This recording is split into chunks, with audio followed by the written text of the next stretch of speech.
नमस्कार मित्रांनो, बघा आरोग्य विभाग भरतीसाठी जे काही एमपीडब्ल्यू पद आहे, स्वच्छता निरीक्षक पद, एएनएम, जीएनएम, स्टाफ नर्स आणि इतर तत्सम संपूर्ण जे पद आहेत, या संपूर्ण पदासाठी उपयुक्त असे तांत्रिक घटकावर आधारित 500 वन लाइनर स्वरूपाचे प्रश्न आपण काय ही जी सिरीज आहे, या सिरीजमध्ये बघणार आहोत. हा आजचा या लेक्चर मधला पहिला भाग आहे. असं काय एकूण याचे 5 व्हिडिओ असतील. या 5ही व्हिडिओची पीडीएफ तुम्हाला व्हिडिओच्या शेवटी सांगेल, की कुठं तुम्हाला याची व्हिडिओची पीडीएफ तुम्हाला प्राप्त होणार आहे. त्यामुळे व्हिडिओ शेवटपर्यंत नक्की बघा आणि हे 500 प्रश्न पाठ म्हणजे पाठच करून ठेवा. बघा कोणते, की पहिलं तुम्हाला विचारलं जाईल, की कुष्ठरोग कोणत्या जीवामुळे होते? बघा कुष्ठरोग जो आहे, तर कुष्ठरोग जीवाणूमुळे होतोय. तर त्या जीवाणूचं नाव काय? तर नाव आपल्याला लक्षात ठेवायचं आहे, की मायक्रोबॅक्टेरियम लेप्री नावाचा जीवाणू आहे, यामुळे होणार आहे.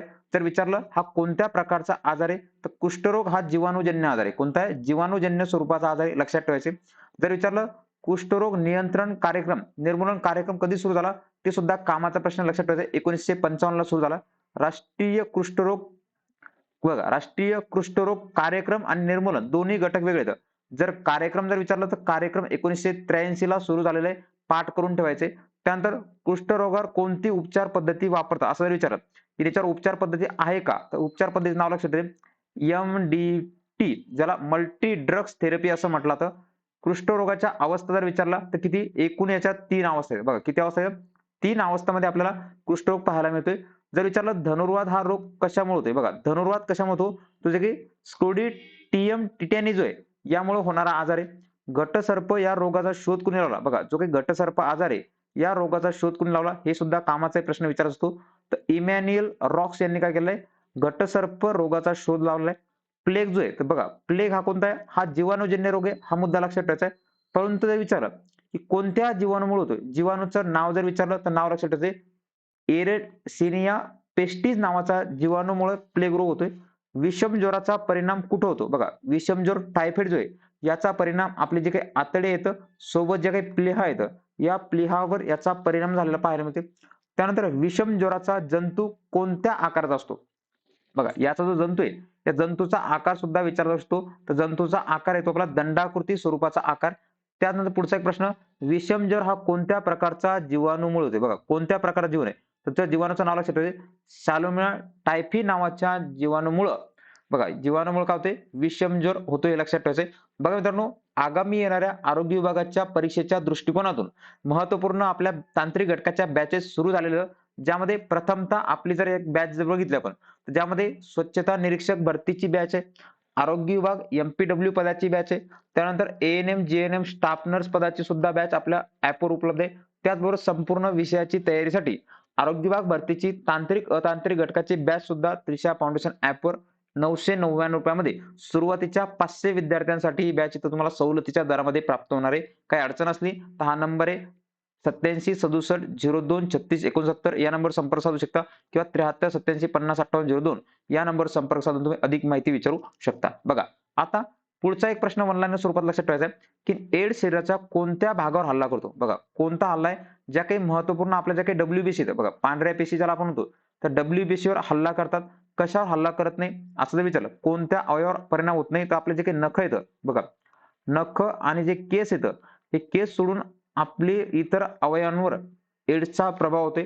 त्यानंतर एचआयव्ही विषाणू, बघा एचआयव्हीचा विषाणू डीएनए मध्ये कोणत्या घटकाचा नाश करतो? आपण बघितले की ज्याचा पेशी अभ्यासतो डीएनएचा घटक, तो जो काही टीआरएनए नावाचा जो घटक आहे, या घटकाचा नाश याच्यामध्ये घडते. त्यानंतर एड्स निर्मूलन कार्यक्रम कधी सुरू झाला? प्रश्न जर विचारला तर लक्षात ठेवायचे, की एड्स नियंत्रण कार्यक्रम 1992 ला सुरू झाला. कधी झाला कार्यक्रम? 1992 ला काय झाला? हा कार्यक्रम सुरू झालाय. कामाचा प्रश्न आहे, लक्षात ठेवायचा आहे, की 1992 ला सुरुवात झाली. त्यानंतर पोलिओ हा कसा रोग आहे? पहिला वन लाईनर लक्षात घ्या. पोलिओ हा विषाणूजन्य रोग आहे. तुम्हाला विचारलं जीवाणूजन्य आहे, विषाणूजन्य आहे, आदिजन्य आहे, कोणता आहे? तर हा विषाणूमुळे होणारा रोग आहे. याचं जर विचारलं तर कोणता जो विषाणू आहे, तर त्याचं नाव आहे एंट्रोव्हायरस नावाचा विषाणू, लक्षात घ्या. पोलिओची इंजेक्शनद्वारे दिली जाणारी लस कोणत्या शास्त्रज्ञाने शोधली? बघा आपल्याला माहिती आहे सेल आणि सॅबिन या 2 पोलिओच्या लस येतं, परंतु इंजेक्शनद्वारे दिली जाणारी लस डॉक्टर सॅल्क यांनी तयार केलेली, लक्षात ठेवायचे. पोलिओ किती वयापर्यंत दिलं जातं? तर पोलिओ काय वयाच्या 5 वर्षापर्यंत काय पोलिओचा डोस दिला जातो. काय केलं ते? लस दिली जाते. लस इंजेक्शन डोस वेगळा आहे 6 वर्षापर्यंत, परंतु जर लस विचारली तर 5 वर्षापर्यंत लस दिली जाते. पुढचे रेबीज हा रोग कोणत्या विषाणूमुळे होते? बघा रेबीज कुत्रा चावल्यामुळे होणारा आजार आहे. तर त्याचं नाव आहे रेब्डो व्हायरस. बघा रेब्डो व्हायरस मुळे होतोय. काजण्या कोणता आहे तर काजण्या हा विषाणूमुळे होणारा आजार आहे. त्या विषाणूचं नाव जर विचारलं तर कोणतं आहे व्हेरिओला झॉस्टर नावाच्या विषाणूमुळं आपल्याला काजण्या नावाचा आजार होतोय हे सुद्धा लक्षात ठेवायचे. त्यानंतर कावीळ हा रोग शरीराच्या कोणत्या भागात होतो बघा जो काही कावीळ आहे हा कावीळ कोणता आहे जे आपलं काही यकृत आहे या यकृताच्या भागामध्ये कावीळ आपल्याला पाहायला मिळतोय. मुख्य मुद्दा लक्षात ठेवायचा आहे. परंतु हा कशामुळे होतोय जास्तीत जास्त परिणाम याचा दूषित पाण्यामुळे होणारा आजार आहे. कोणता दूषित पाणी जे तर दूषित पाण्यामुळे आपल्याला काय होतोय कावीळ नावाचा आजार होतोय लक्षात ठेवायचे. बघा हिपॅटिस हा रोग किती प्रकार होतोय बघा हिपॅटिस ए, हिपॅटिस बी, हिपॅटिस सी, डी असे एकूण किती 4 प्रकार आहेत. हिपॅटिसचे एकूण प्रकार किती 4 लक्षात ठेवायचे इपर्यंत. बघा पुढचा प्रश्न आहे की चिकनगुनिया हा रोग कशामुळे होतोय बघा चिकनगुनिया हा जो काही डास आहे कोणता एडिस इजिप्ती नावाच्या डासामुळे चिकनगुनिया होतोय. ब्लड फ्लू हा जो रोग आहे हा रोग कशामुळे होतोय तर H5N1 बघा H5N1 मुळे होणारा कोणता हा रोग आहे लक्षात ठेवायचा आहे. स्वाईन फ्लू हा रोग कशामुळे होतोय तर त्यासाठी संबंधित असणारा H1N1 जो विषाणू आहे याच्यामुळे होतोय.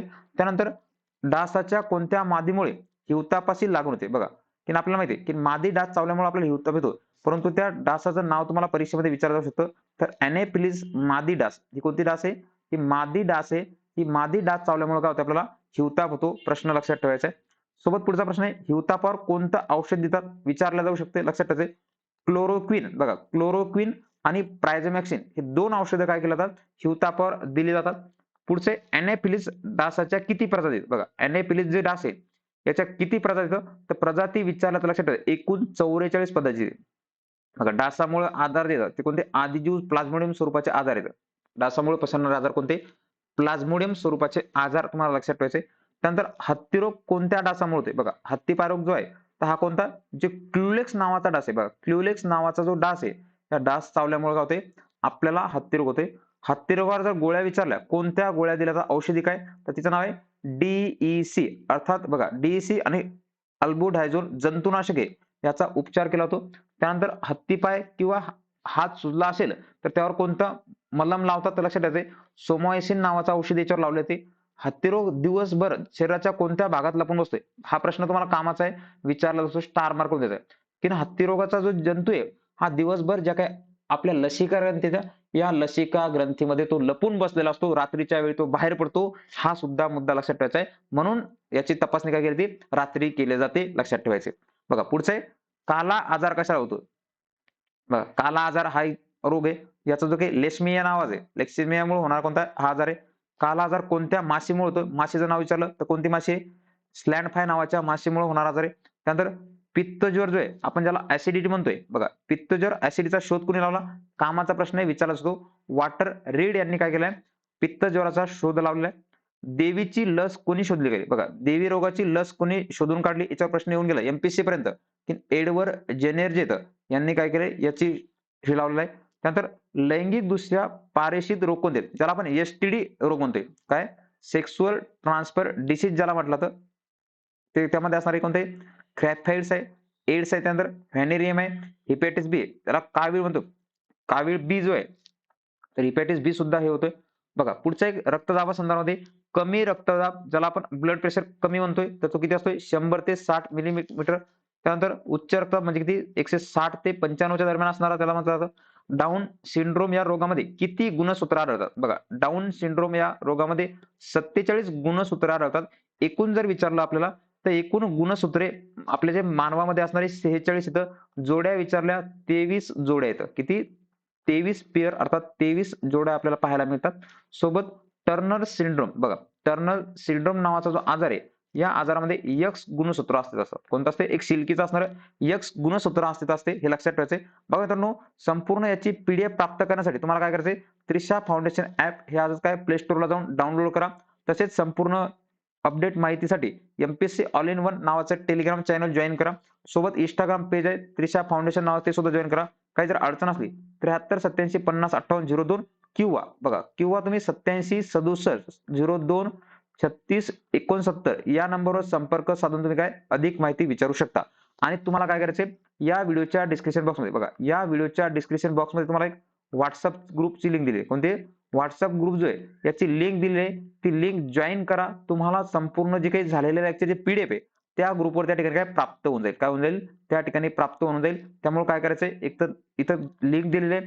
तिथं तुम्हाला काय करायचंय, जाऊन पटकनरित्या तुम्हाला ते ग्रुप जॉइन करायचा आहे. आपल्या मित्रमंडळीला सुद्धा सांगायचंय. संपूर्ण पीडीएफ तुम्हाला प्राप्त होऊन जाईल. महत्त्वपूर्ण सगळे अपडेट नोट्स तुम्हाला त्या ठिकाणी प्राप्त होणार आहेत. नाही सापडलं काय करायचंय, या नंबरवर किंवा या नंबर कुठल्याही नंबरवर तुम्ही काय WhatsAppला मेसेज करून काय करायचंय, हा पीडीएफ बघा, पीडीएफ पार्ट 1 असा मेसेज करा. तुम्हाला त्या ठिकाणी काय या लेक्चरची संपूर्ण पीडीएफ तिथं प्राप्त होऊन जाईल. एक तर फ्रीमध्ये तुम्हाला डायरेक्ट सापडण्यासाठी तुम्ही ॲप डाउनलोड करू शकता किंवा तुम्ही हा सुद्धा पर्याय तुम्हाला WhatsAppला करण्याचा किंवा इतर माध्यमातून कॉल करून सुद्धा पीडीएफ प्राप्त करू शकता. बघा पुढचं आहे, सिकल या रोगास काय म्हटलं जातं? जो काही सिकल नावाचा आजार आहे, तर या सिकल नावाच्या आजाराला काय म्हणतात तर लक्षात ठेवायचंय. दात पांडुरोग म्हटलं तर रंग आंधळेपणा, जरा कलर ब्लाइंडनेस म्हणतो, तर हा कोणता अनुवंशिक जेनेटिक स्वरूपाचा आजार आहे. BCG जी लस आहे बघा, BCG नावाची लस ही टीबीवर दिली जाते, अर्थात क्षयरोगावर दिली जाणारी लस आहे. त्यानंतर DPT बघा, DPTची लस जी आहे, तर ही लस कोणती आहे? घटसर्प, धनुर्वात, डांगे खोकला त्याला त्रिगुणी लस असं म्हटलं जातं. त्यानंतर मिल्स लस कोणत्या रोगावर दिली जाते? तर नाव लक्षात ठेवायचं, गोवर नावाचा आजार. आपण संपूर्ण लेक्चरमध्ये सविस्तर याचे लेक्चर बघितले तर बघा, पोलिओ लस कोणत्या रोगावर देतात लक्षात ठेवायचे. पोलिओ म्हटलं की पोलिओ आठवलं पाहिजे. बघा पेंटाव्हायरस लस जी आहे बघा, पेंटाव्हायरस लस ही कशावर देतात? घटसर्पावर सुद्धा चालते, डांग्या खोकला झाला त्याला सुद्धा आहे, धनुर्वातासाठी सुद्धा आहे, हेपॅटायटिस बी साठी सुद्धा असणारी काय ही महत्त्वपूर्ण असणारी लस आहे. काय ही महत्त्वपूर्ण असणारी लस आहे, लक्षात ठेवायचे. त्यानंतर टिटॅनस डॉक्टाईज ही जी लस आहे ही कोणत्या रोगावर देतात? धनुर्वातावर दिली जाणार आहे. त्यानंतर रोटा व्हायरस लस जी आहे बघा, रोटा व्हायरस लस कुठे दिली जाते? तर रोगाचं नाव लक्षात घ्या, जो काही अतिसार डायरिया जो आहे याच्यावर दिली जाते.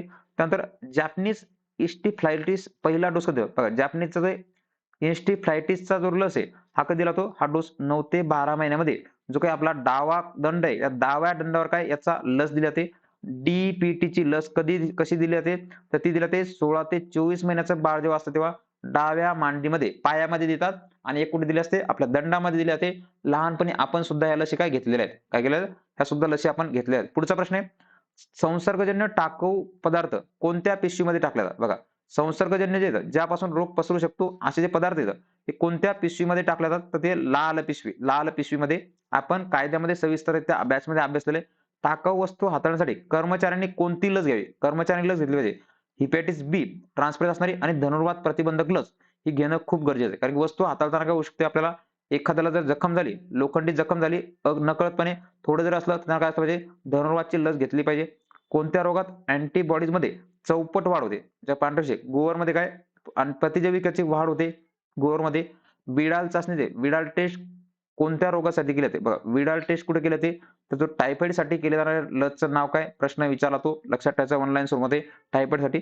बघा त्यानंतर नायट्रोट्रुसिन ह्या गोळ्या कशा पद्धतीने सेवन करायच्या? बघा, जिभेखाली ठेवायची आपली गोळी, आपण चघळून खातो, जसं की व्हिटॅमिन सी ची संत्री गोळी खाल्ल्यासारखं, लक्षात ठेवायचे. नंतर कोणते औषध गरोदरपणामध्ये घेऊ नये? बघा हा सुद्धा कामाचा प्रश्न आहे. कोणती औषधे ती गरोदरपणामध्ये आपण घेऊ नये? कोणतं औषध घेतलं नाही पाहिजे? त्याचं नाव आहे क्रोटिम नावाचं औषध आहे, जे तुम्हाला काय गरोदरपणामध्ये घ्यायचं नाही, लक्षात ठेवायचं आहे. बघा, अंतत्वचेत दिल्या जाणाऱ्या इंजेक्शन कोणत्या पद्धतीचे इंजेक्शन म्हणतो? आपण काय म्हणतोय, एक आपल्या त्वचेलगत दिलं जातं, एक आतमध्ये, त्याला इंट्राडार्मन असं त्याला म्हटलं जातं. कामाचा प्रश्न आहे, लक्षात ठेवायचा आहे. त्यानंतर पॅरासिटामॉल गोळी कोणत्या रोगावर देतात? जनरल आपण सर्वसामान्य माहिती असणारी तापावर दिली जाणारी गोळी. ॲलर्जीसाठी कोणत्या प्रकारच्या गोळ्या वाटल्या जातात? ॲलर्जीसाठी ज्याला ॲव्हिल गोळी असं म्हटलं जातं. जुलाब आणि पोटदुखीसाठी उपयुक्त गोळी कोणती? तर ते ड्रायसायक्लोमिन नावाची गोळीचं नाव लक्षात ठेवायचं. जंतुनाशक प्रभावीपणे परिणाम करणारी गोळी कोणती? तर त्याला अल्बब्लॅन्डोसोल नावाची गोळी लक्षात ठेवायची. त्यानंतर पुढचे फेरस सल्फेटच्या गोळ्या आरोग्य विभागात कोणत्या कार्यक्रमाअंतर्गत वापरतात? जो काही रक्तक्षय नियंत्रण कार्यक्रम आहे या अंतर्गत फेरस सल्फेटच्या गोळ्या त्या ठिकाणी काय वापरल्या जात असतात, लक्षात ठेवायचे. काय करायचंय? तुम्हाला ते घटक लक्षात ठेवायचा आहे. बघा पुढचं आहे की मानवी शरीरामध्ये बघा की मानवी शरीर जे तर या मानवी शरीरामध्ये लोहाचं प्रमाण किती असतं? बघा, मानवी शरीरामध्ये लोहाचं प्रमाण 3 ते 4% असतं, लक्षात ठेवा. धमनी काठिण्यता या रोगामध्ये जसं आपल्या शिरा टाईट होतात, तर याला म्हटलं कोलेस्ट्रॉलची पातळी वाढल्यामुळं आपल्या काय शिरा वर आलेल्या पाहायला मिळतात. मानवी शरीरात तयार होऊ शकणारं जीवनसत्व कोणते? ड जीवनसत्व हाडामुळं आणि के जीवनसत्व आपल्या शरीरामध्ये तयार होतं, बाकी आपल्याला बाहेरून घ्यावं लागते. अ जीवनसत्वामुळे होणारा रोग कोणता आहे? रातआंधळेपणा सर्वांना पाठ असायला पाहिजे. ड जीवनसत्वाच्या अभावामुळे प्रौढ व्यक्तीमध्ये कोणता रोग होतो? लक्षात द्या, कोणता आहे? अस्थिमृदता. अस्थिमृदता नावाचा काय आणि मुर्दूस हे दोन लहान असणारा आणि अस्थिमृदुता हा कोणता आहे? हा प्रौढामध्ये होणारा आजार आहे. कोणत्या जीवनसत्वाच्या अभावामुळे कर्करोग कशामुळे होतोय? आपण पाठ आहे. तर कोणता आहे? क जीवनसत्वामुळे, ज्याला ॲस्कॉर्बिक ॲसिड असं म्हटलं जातं. स्कर्वी रोगामध्ये मराठीत काय म्हणतात? बघा, स्कर्वी झाला इंग्रजी शब्द, परंतु मराठीमध्ये काय म्हटलं तर लक्षात ठेवायचंय, याला रक्तपिती असं म्हटलं जातं. याला काय? रक्तपिती असं म्हटलं जातं. स्टार मार्क करून ठेवायचा आहे. काही प्रश्न आपल्याला मराठीमध्ये विचारले तर नाव लक्षात असावे. रक्तपिती अर्थात स्कर्वी. रक्तस्फीती अर्थात काय म्हटलं त्याला? त्याला स्कर्वी असं म्हटलं जातं. कोणतं जीवनसत्व रक्तपेशीत प्रमाण नियंत्रित ठेवतं? के जीवनसत्वाचं काय काम आहे? तर के जीवनसत्व अर्थ लक्षात ठेवायचे. B1च्या अभावामुळे कोणता रोग होतो? बी जीवनसत्व आपल्याला माहिती आहे. बेरी-बेरी नावाचा आजार लक्षात ठेवायचा आहे. रुग्णवाहिकेस आरोग्य विभागाची काय म्हणतात? बघा, रुग्णवाहिका ज्याला ॲम्ब्युलन्स आहे. तर या ॲम्ब्युलन्सला काय म्हणतात? जीवनरेखा असं म्हटलं जातं. जसं की पाण्याची जशी वाहिनी असते, तशी काय आरोग्य विभागाची ॲम्ब्युलन्स आहे, याला जीवनरेखा असं संबोधलं जातं. लक्षात ठेवायचं. कोणत्या रोगावर रक्त नमुना रात्री घेतला जातो? कोणता आहे? तर तो आहे हत्ती रोग. हत्ती रोगावर काय केला तो? हे. आणि हा कुठे दिवसा कुठे लपलेला असतात? हे जे जंतू येतं, हे जंतू कुठे लपतात? तर जंतू लपलेले असतात लसिका ग्रंथीमध्ये. जे काही आपला लसिका ग्रंथी आहे, लसिका ग्रंथी जी आहे, तर या ग्रंथीमध्ये काय हे जंतू लपलेले असतात. काय असतात? लपलेले असतात. हे सुद्धा तुम्हाला काय करायचंय? लक्षात ठेवायचं आहे. तर अशा पद्धतीने या पहिल्या भागामध्ये काही महत्त्वाचे वन लाइनर आपण या ठिकाणी बघितलेलं. पुढच्या भागामध्ये सुद्धा आपण वन लाइनर बघणार आहोत. तसेच स्वच्छता निरीक्षक भरती, आरोग्य विभाग एमपीडब्ल्यू, त्यानंतर एएनएम, जेएनएम स्टाफ नर्स आणि आरोग्य विभागात संपूर्ण विषयाची मराठी, इंग्रजी, तांत्रिक घटक सर्वांची बॅच सुद्धा आपल्या त्रिशा फाउंडेशन ॲपवर सुरू झाले. संपूर्ण पीडीएफ प्राप्तीसाठी तुम्हाला काय करायचंय? या व्हिडिओच्या डिस्क्रिप्शन बॉक्समध्ये दिलेल्या लिंकवर तुम्हाला जॉइन करायचे, किंबहुना तुम्ही हा जो नंबर आहे, या नंबरवर संपर्क साधून तुम्ही अधिक माहिती विचारू शकता किंवा त्या ठिकाणी तुम्ही पीडीएफ प्राप्त करू शकता. भेटू पुढील व्हिडिओमध्ये. तोपर्यंत काळजी घ्या आणि अभ्यास करा.